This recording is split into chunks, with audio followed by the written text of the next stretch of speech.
Hey, what's up guys? Welcome back to another episode of the Boyos Discuss, the podcast where we pick a topic and then shoot the shit about it for a while. This week we're talking about episode 2 of Shenmue the Animation, which is titled Daybreak. You can watch the show with a Japanese dub on the Crunchyroll app or the English dub on Toonami. If you're unfamiliar with the Shenmue franchise, then I recommend listening to last week's episode on the show, since I did a whole spiel about the history of the franchise. There's going to be spoilers about the anime and the games in this episode, so consider this your spoiler warning. With that out of the way, I'm Matthew, and I'm joined by my co-host Ben. How's it going, boyo? Good. So just a little follow-up to something we briefly touched on in the last episode about Segata Sanshido. So, after doing some research, I found out that Hiroshi Fujioka, who's the actor who played Segata Sanshido, basically he did not reprise the role of a WoW Hazuki in the anime, but he is still alive. Go get. Instead, we got Takayuki Sugo, who is playing a WoW Hazuki in this, and according to Wikipedia, he is the official Japanese dub voice for Tommy Lee Jones and Ed Harris, who are both Hollywood actors. So that's just sort of a neat... Yeah, I don't know what to do with that information. But with that out of the way, let's get into the real meat and potatoes of the episode and, basically talk about the synopsis. So we have the anime intro, which in the previous episode was the basically ending to it. So that was very anime. Like, I don't know. Yeah, it was good. I don't know why this episode's called Daybreak either. I think it's because, like, the previous one was, Thunder Strike or something like that. And so it was, like, basically it was, like, Daybreak after his father, died. Sure, but it wasn't. That happened in the last episode. So, we open the show after the fucking anime intro with Ryo's nightmare, which is his father's death, and we get a little bit more of him talking with Lan-Di after all that happened, where he's like, did you really know your father? Okay, and that wasn't in the episode before? No. Okay, because I didn't recognize it, and I was like, did I miss that? Yeah, and so it's this interesting thing where it's like, a lot of people in the community are sort of split as to whether or not that actually happened, or if that's just a dream he has, because, like, the whole thing with anime is sometimes they sort of do that, where it's like, previously on, whatever, and they'll show you, like, a different version of what you saw. Like, especially Dragon Ball Z, like, they do that all the time, where it's like, okay, that didn't actually happen, but, that's sort of, so it's, I don't know if it's, like, something that actually did happen, and I'm sort of on the side that it didn't, and he's more, like, internalizing it, because he's thinking a lot, like, this is a big difference between the games and the anime, is that in the games, he doesn't really focus on whether or not his father was a killer, whereas in the anime, that's like part of his drive. Yeah, that's good. I hope it's a dream too, because then it's like part of his subconscious also is like, are you really doing the right thing? Like, do you want to know more about your father? And do you want to go down this path like he did? Really? I would hope it's his own kind of interpretation of it. Yeah, and that's more interesting. That's my thing as well, is like, because that's never been an angle that they've really gone into too deeply in the games. Like, that's something that's been like sort of on the back burner that they've like mentioned a couple times. Yeah, I mean, like I said, I haven't played all the games extensively, but Ryo seems like a very one-dimensional character. So seeing him with more is welcome. Yeah. So after that, we go to basically Bailu Village, and this is just like a nitpick at this point. I really don't like they have these transitions where it's like, meanwhile, and it's like, I know that that's like probably just a really literal translation, but I don't really care for it. Yeah, it's like, I'd be fine with like, in Bailu Village, and then just transition. Yeah. Because it's like, otherwise it seems sort of schlocky, and it's not really adding anything, honestly. Yeah, like they said the same prophecy of the dragon from the earth and the phoenix with the purple wind, and it's like, all right, and like the only thing they're really adding is like the characters who are interacting with Shenhua are ones that were exclusively in Shenmue 3, and so we're sort of getting like, I guess, connective tissue between the first 2 games and the third game that was sort of missing from the third game. Like, we never knew these characters before, and so seeing them interact with a character we are familiar with sort of made it like, at least for someone who's played the games, it's like, okay, like, I know who these people are. Cool. It was cool to see that they animated these guys in there while telling the story of the first game. Yeah. And so they end that whole thing where they're telling the prophecy. There's this basically character named Elder Ye, who is, Shenhua refers to her as like grandma, which is not a canon thing, at least as far as I know, and so that was sort of confusing. But they go through the whole prophecy, and then there's this little kid who's like, well, who is the he that, you know, she's referring to in that prophecy? And who indeed? And and immediately goes back to Ryo, and it's like, oh shit, that's him. The main character? What? And so from there we go to this flashback, and it's Ryo trying to decipher Zhu Yonda's letter with Ine-san and Fuku-san, and they determine that it's in Chinese, and so Ryo's going to need someone to translate it. We get a nice little Easter egg of a Tails from Sonic capsule toy that's sitting there in the background. I didn't see that. And I hope that that's not the only capsule toy. Like, I hope he... This is cool. Yeah. So he, you know, isn't able to read it, and, you know, from there we get a montage, and I think this is probably the best way of handling, like, the investigative elements of the game, absolutely. Where it's like, instead of going across town and talking to everyone to see what they know, we just have a montage of him going to the Chinese restaurant, and none of them can read it, and then he talks to Lu-san, who's the character from the first episode. He's not able to read it. So after that, he's just walking around town. He doesn't know where to go from here. And Nozomi offers to help him since she's got a ton of friends around town. And she's like, well, one of them is bound to be able to help you. Like, I know a lot of people. We can get this done. So, you know, she's sort of handling that ends of the investigation. And we see, like, basically they have, throughout the episode, there's different shots of Chai, who's sort of like, at first he's groveling, because after the fight with Ryo, he's like, damn, fucking lost to this kid, like, what the fuck, I want to... His scenes also seemed kind of unnecessary. He's just like, ooh. So, like, the only thing I'll say about that is, like, in the game, he doesn't show up until, like, a good portion through, a third of the first game. Whereas in this, it's like, I sort of almost think it's a good thing that we have him earlier, like in the first episode, and then him sort of throughout this episode. Because before it was just like he shows up and it's really out of nowhere, and you're like, who the fuck is this guy? You know, and so, I don't know. It's like, it's give and take on that. I'm not really sure, like, if it's a net positive in the end or not. I guess we'll just have to keep watching, because they are integrating him in. So I guess you'd have to kind of keep showing him to remind people that he's there. Yeah, and that he's like, I don't know, sort of planning on getting his, you know, sort of revenge after that first fight. Yeah, so after that, Ryo goes to Yamagashi-san, who is the character that Ryo's dad is talking to at the beginning of the first episode.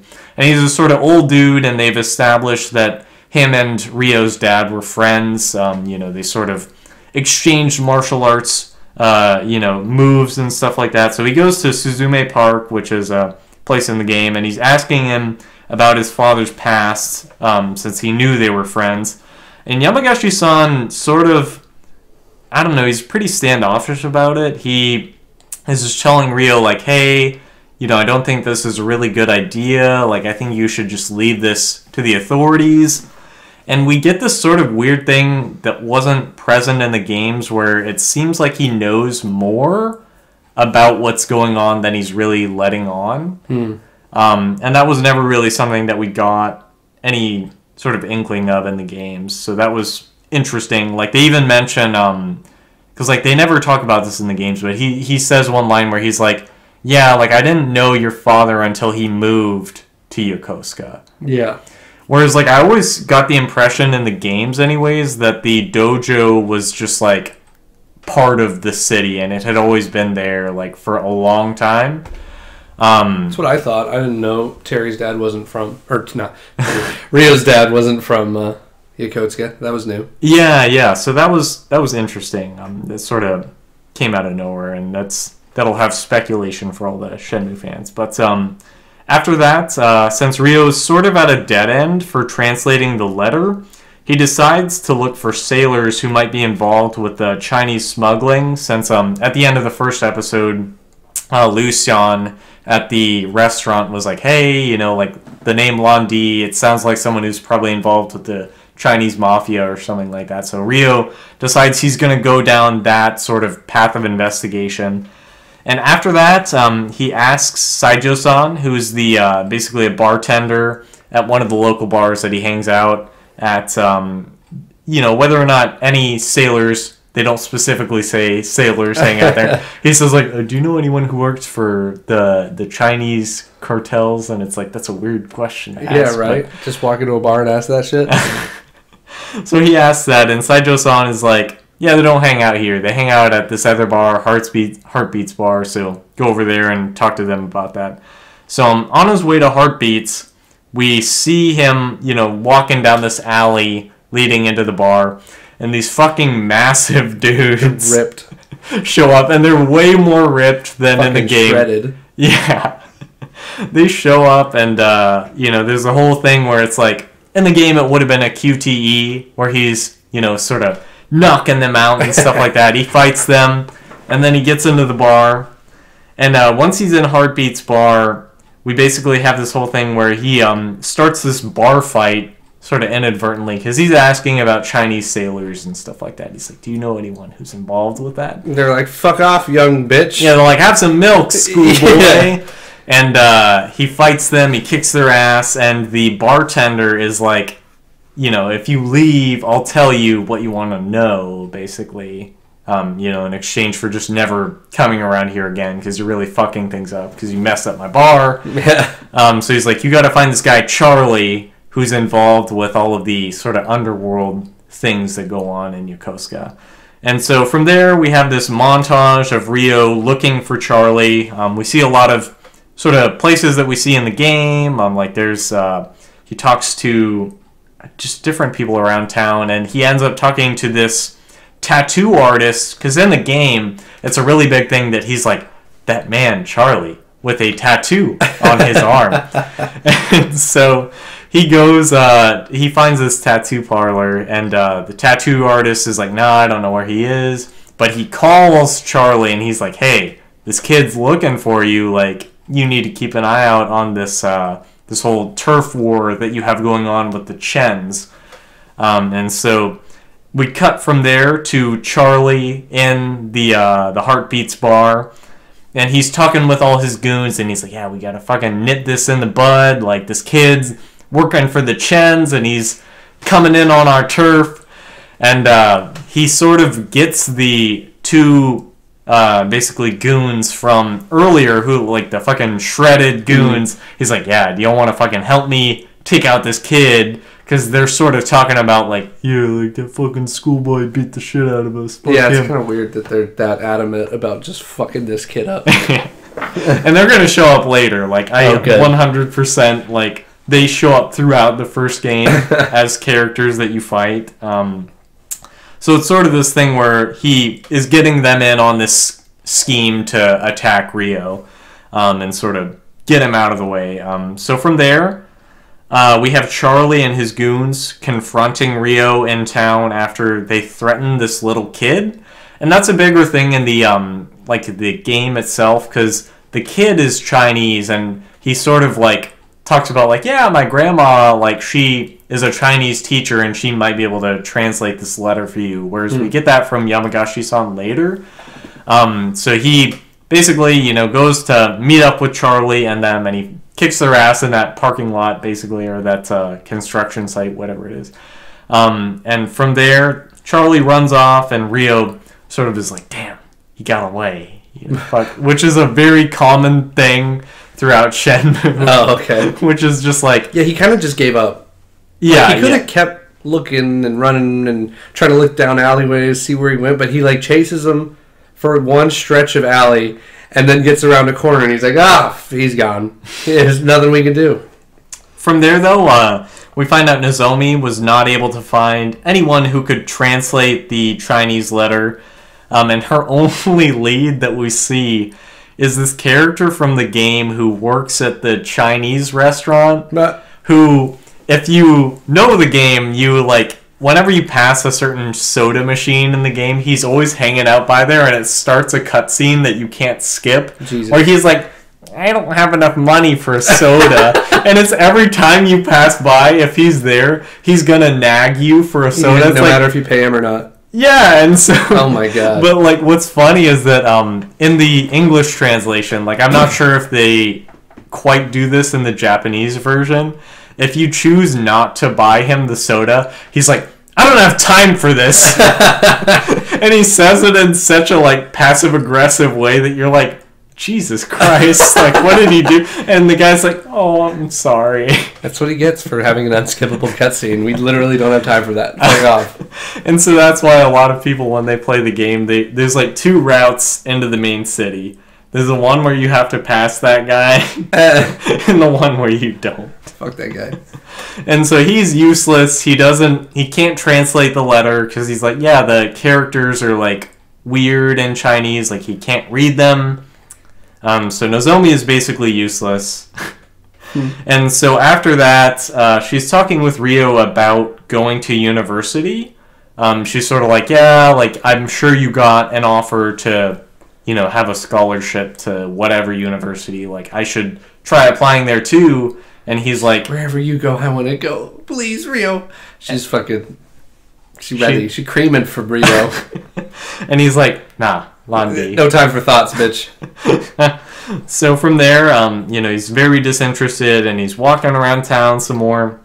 And we get this flashback to when he was a kid, and he's reading this, basically like a Shonen Jump, like a manga sort of comic thing.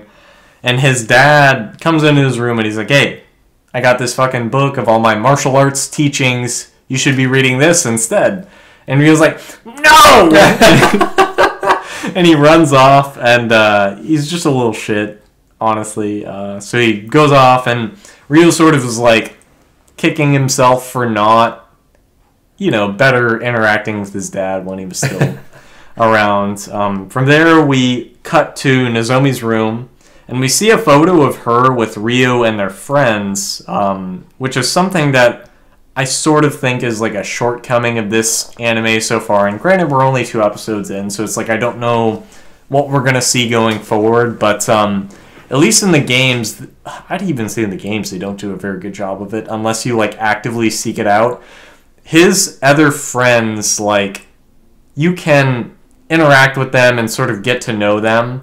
And there is a cutscene that's like, one of the harder to find ones in the game where they sort of had this intervention with him where they're like, hey, we've known you for a long time, like, we want to help you through this. If you need anything, just tell us. And, like, we'll fucking do whatever it takes. And Ryo's like, no, like, I need to do this on my own. Like, I really appreciate that, but, you know, I'll be fine.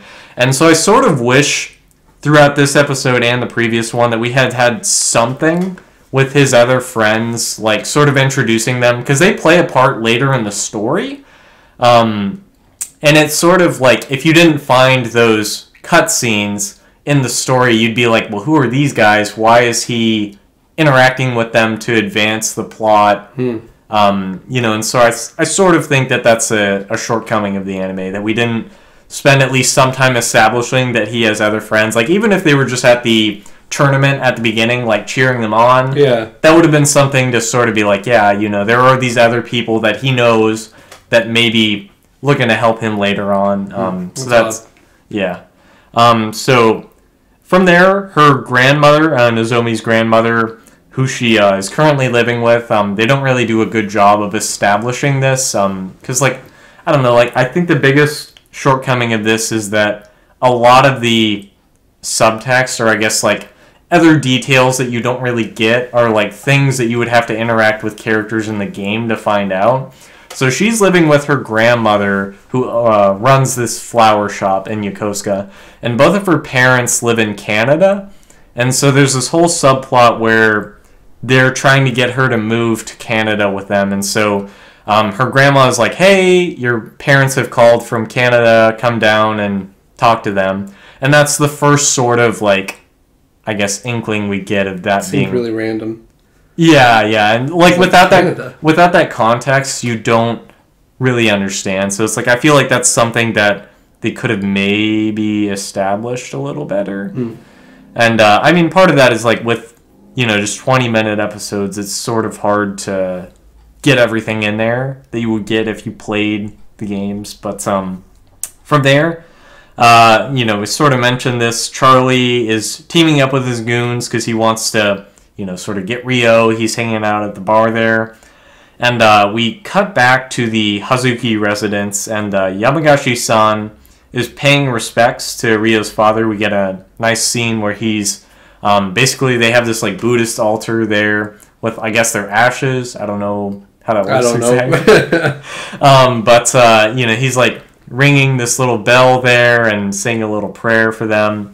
And he's talking to Ine-san and Fuku-san, and he's like, y'all are the two adults in his life now. Since his father... Fuku-san was like his age. I think he's a little older than him. Because like he's been the live-in student there for a while. Yeah. Is sort of what I pick up on. I don't know the exact age. What does he do now that Iwao's dead? Fuck if I know. Okay. He just keeps training in the game anyways. But Yamagashi-san is like, hey, y'all are the adults in his life. You need to steer him on the right path, which is not going after this, because like he's going to be putting himself in danger if you don't basically nip this in the bud. And Fuku-san has a really good sort of dialogue thing where he is like, this isn't about just getting revenge. It's about him determining whether or not his father was a murderer. Yeah. Which is, I really like the direction they're taking Fuku-san in this versus the games, because in the game he is like the comic relief character. Like he's constantly like, I don't think you should do this, Rio. Like I'm gonna snitch on you. Yeah, he's snitching on him with Ine-san and sort of telling her about all the stuff he's planning on doing. But in this, he actually sort of is like seriously concerned about what is going on with Rio and like what he's doing. And he's like, I know I can't stop him, but he's gonna do this no matter what we sort of say. Mm-hmm. And I think that's a really good dynamic that I sort of wish was more present in the games. So from there, we go to Rio looking for more leads at the arcade, and we get a nice little Virtua Fighter Easter egg. The arcade is a lot different than the one in the game, because in the game it's just like 3 games, really. Like there's darts, there's a couple QuickTime event games, and then there's Space Harrier and Outrun. But we have Virtua Fighter there, which is sort of significant for Shenmue because initially the game was going to be a Virtua Fighter RPG that was going to be around the main character who has a scar in the same place as Rio. And so it's just a nice little Easter egg that, I hope we see sort of more Easter eggs along those lines. More shit I don't understand that you can explain to me. Exactly. Like there you go. And so those 2 big old goons from Heartbeat's bar, the 2 buff guys, they show up to the arcade and they're like, yeah, like Charlie, he's over at this place. Like, we know him. You should... And he was just like, wow, thanks, guys. Yeah. That's awesome. He doesn't question it. Aren't you the ones I beat the shit out of? And that's you're grumbling about it? That's in line with the games, if we're being honest. What an idiot. So they lure him to this construction site where basically Charlie and all his goons are, going to fight Rio. And from there, he kicks all their asses, and, basically He's like a totally, like, they all dogpile him. Yeah, and then he goes, I'm the main character! And he spins around and they all fly off of him. Yeah, like, they fucking knock these, like, huge pipes over to try and crush him. They throw a garbage can on him. And then there's this thing where, like, his letter drops, and he's like, oh, shit. Like, that's his, like, moment where he's like, I gotta get serious. Yeah, so he kicks all their asses, and we get this thing where we never really get any resolution on Charlie and the games. He just sort of is present, and then not after that. Whereas in this, like, he is sort of alluding throughout all his time on the show, like, oh, like, we have a turf war with the Chens, which is, like, a rival sort of gang, and they're like, yeah, this kid is working for the Chens. And we end it with Rio being like, no, I don't work for those people. Like, I don't know what the fuck you're talking about. And he's like, I'm looking for this guy, Londi, and Charlie's like, you don't want to fuck with that guy. Like, I own this part of Yokosuka, like, that's my turf, like, you don't want to mess with Londi, like, he's dangerous. And so, after that, we get this thing where Yamagashi-san sort of, like, he looks in on the fight happening, and he's like, this kid's not gonna back down, like, I need to maybe sort of... I'm putting him in more danger not telling him shit. That's unimportant. The old piece of shit that he is. So he goes to Suzume Park, and this is a scene in the game, like, basically verbatim a little bit. Like, they make some liberties, but he's drinking sake in the park and sort of reminiscing about Iwao, because he's like, yeah, like, I used to, every time after we would spar, we would drink sake together. And in the game, he's like, you know, like, I'll teach you basically this move to sort of help you out on your sort of journey, because he's like, he knows he's not going to stop at this point. And I think that's sort of a better thing with Yamagashi-san in this, is that they have more, like, of their relationship, like him and Iwao, Rio's father, they elaborate on that more, and it feels more important when he teaches him this fighting move in the game, or in the anime, whereas in the game it's something you can miss if you're not at the right place at the right time. And so he teaches him this move. He's like, you know, I know you're not going to stop this. Here's this move that'll sort of help you along your way. And then he's like, okay, from here, I know someone who might be able to translate the letter, and it's this pottery shop owner, you know, so if you know the games, you know where we're going. But after that, we get this stinger at the end of these two mysterious shadows, you know, and if you know the games, you know exactly who they are. I don't. You didn't play that far, but... and that's how the episode ends. We get this, you know, another anime song for the credits, and we have all these different pictures of Ryo and Nozomi, and they're with that cat from the game that we don't see in the anime, which I think is, like, I get why they didn't do it, because it drops the pacing in the game, like, to a snail's crawl, but... Which is already at a snail's walk.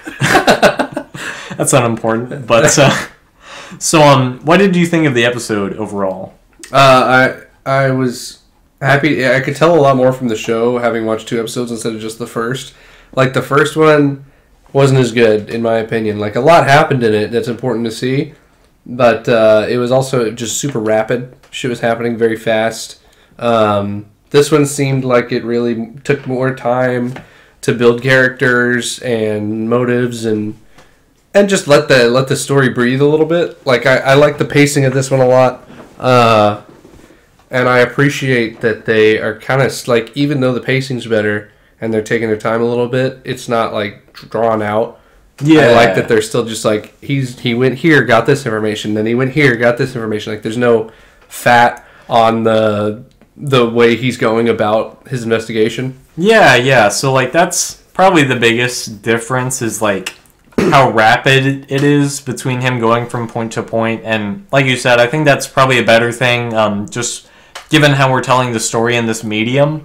I think that's the smarter way to go about it. And sort of between the previous episode and this episode, I feel like the first one was more like getting people who aren't interested or don't know what Shenmue is interested in the franchise. And that's true of, like, any anime. Like, the first episode is, like, the one to reel you in and sort of get you, like, who are all the characters, what are the stakes, why are we doing this, you know, sort of establishing everything. So one thing that we sort of touched on in the previous episode, I don't think it was as much of an issue in this one, was how do you think the animation looked?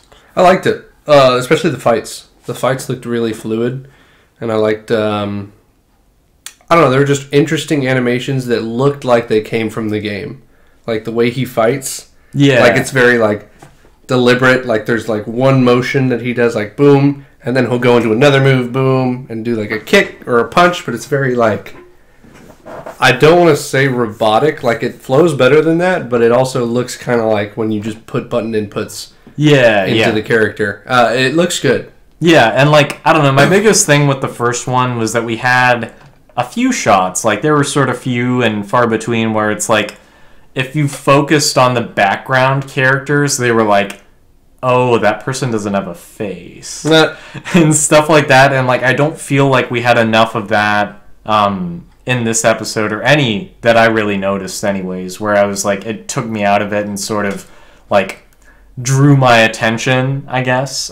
So I guess sort of bouncing off on that, do you think the story is moving too quickly, and are there any things that like you've been confused about or would have preferred like more elaboration on, I guess? I honestly hope that they keep going at this pace. Like, I thought this was a good approach. Like, there wasn't anything that really distracted me or stuff that I felt was unnecessary. It was just very like boom, boom, boom. Like it was. I liked it, and I hope it keeps going at this pace where Rio's investigation is like this place to this place to this place to that, and not the goofy like side quests or whatever the shit he has to do at I don't know where. But like no, it's good, and they're not spending too much time on any one spot that he has to stay at and ask questions at. Like, he's not going to a bar and then talking to every single person at that bar or anything like that.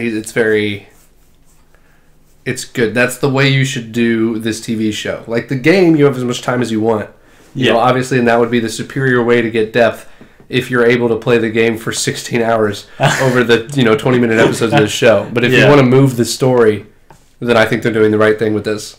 Yeah, and I do agree, like, for the medium, I think that this is probably the best way you can tell the story. Mm-hmm. Like, it's just, because otherwise you'd be like, okay, do we need to answer the same question, with every person where they're just like, I don't know, I can't read it. Like, I even remember there's the Shenmue movie in the first game where you can just watch the cutscenes, and even that was just, like, boring. Very slow, and it was like, ugh. So I'm glad that this is more deliberate in what they're showing. Yeah. And so I guess one thing I'd sort of like to briefly touch on, because we've been watching the Japanese dub. I will say, because I've watched both the English and the Japanese dub, this episode was a bit better with the English dub. I think that they did a better job, sort of like, I don't know, there wasn't anything that actively took me out of it. So I think gradually, like, my hope is that things will get better as we progress with the English dub anyways. Because I know a lot of people, that's how they prefer watching it. That's not my personal preference on this, but, that's I'm snobby. I watch, like, foreign movies and shit, so reading subtitles, I'm like, yeah, no problem. But, a lot of people don't do that. I think for anime in particular, and, like, even a Japanese game, like, the better way to do it is, like, the Japanese version, like especially with like them sort of changing the dub in the English version from the traditional sort of game voice actors to the ones we have now. And granted, it's like obviously everyone's gonna have a different interpretation of how the characters sound. But are there any other thoughts that you have on the episode before we sort of wrap things up? Or I actually do want to, like, I'm interested to know who those people were at the end. Like, I don't know, and it's do you want me to spoil it? Well, I mean, we said spoiler. It's not even going to mean anything to me. You'll say it, and I'll go, who? But if you watch Shenmue the movie, like the cutscene, I don't remember. Okay, so it's, I sort of mentioned this earlier. It's Charlie is like, the Chens, like we have this rival thing going on with them for like this turf war. That's Master Chen, who. Are you okay with being spoiled? Yeah, I don't care. So the letter that he has from Zhu Yonda is like, if you're ever in danger, seek the aid of Master Chen. And the letter was delivered too late after Iwao had been killed, and so he didn't get it in time. Chen wanted to protect him from Lan Di? Maybe. Oh. We don't know. We still don't know. Okay. And so that's sort of is what we're going to be doing in the next episode. He's going to go to the harbor and find Master Chen and sort of, basically be like, hey, my father had this letter delivered to him, like, and it's said to talk to you, and he's like, yeah, I know of your father, but I don't really know your father. At least that's how it is in the games. Like, he sort of is like, yeah, I know vaguely of who he is. But I think they're doing an excellent job adapting the format of the game into the anime, and like the story beats are the same, and the movesets and the characters, and like I still really like to see shit where like, you know, oh, I'm gonna teach you this new move. And they teach him the move, and he's going to use that, I'm sure, in the next episode or whatever. But, like, that's cool. I like that. Like, upgrades and shit. Yeah, it's fun. Well, and that's the stuff I love so much about this is, like, I feel like, have really nailed, even if it's, like, the pacing is different, like, because obviously Shenmue is, like, a much slower game than an anime would ever be. But I feel like they're hitting all the points that... you know, me as a Shenmue fan, I can't speak to everyone, obviously. They're hitting everything I would want them to sort of. And they're not adding in, like, it'd be one thing if they were, like, removing, like, because I've seen this done before, where they take out story beats of the original source to put in their own shitty B-plot that they came up with. Yeah. But they're not doing that here. It's like, thank you. They're just, like, respecting the material. It's like, this is good. And it's almost like, because, you know, in traditional anime, like, there's a lot of filler. That's just... common, whereas Shenmue the game has a lot of filler, and the anime has like no filler whatsoever. You know, so that's sort of like an interesting thing when you have like a story that we already know, you know, at least up until the third game for. So it's an interesting adaptation, I guess, in that way. So that's going to do it for today's episode of the Boyos Discuss. If you enjoyed the episode and are watching on YouTube, then we'd greatly appreciate it if you'd like the video and subscribe to the channel. Let us know what you thought of this episode of the anime in the comments. Next week, we'll be continuing the review with the episode 3, which is called Yin Yang. Until next time. Do you know where the sailors hang out around here?